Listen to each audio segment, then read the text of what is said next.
ఆయన రమ్మనగానే పేతురు దోణి దిగి యేసు నొద్దకు వెళ్ళుటకు నీళ్ల మీద నడిచెను గాని గాలిని చూచి భయపడి మునిగిపోసాగి, ప్రభువా నన్ను రక్షించుమని కేకలు వేసెను.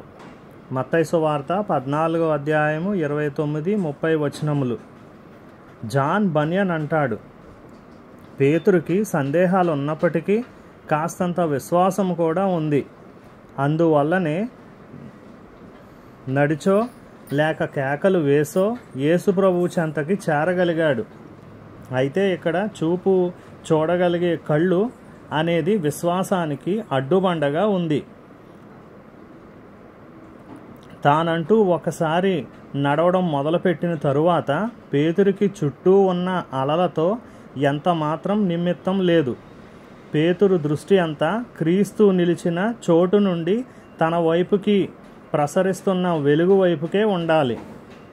నడిచిరా అంటూ నీటి మీద బాటను చూపించిన ప్రభువు నీతో ఉంటే అడుగు వెయ్యి నిస్సంకోచంగా. నీ దృష్టిని ఆయన నుండి మరల్చకు. కెరటాల గాంభీర్యాన్ని లెక్కలు వేయడం ఎంత మాత్రం ప్రయోజనకరం కాదు.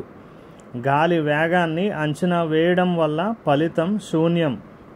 ప్రమాదం ఎలాంటిది అన్న విషయాన్ని బేరీజు వేయడం అంటే దానికి దాసోహం అవడమే. కష్టాల వడగళ్ళ వాన కురుస్తున్నప్పుడు నిదానించి చూడడం అంటే కోరి తలబద్దలు కొట్టుకోవడమే. కొండల తట్టు నీ కనుదృష్టి సారించు, సాగిపో, వేరే మార్గం లేదు.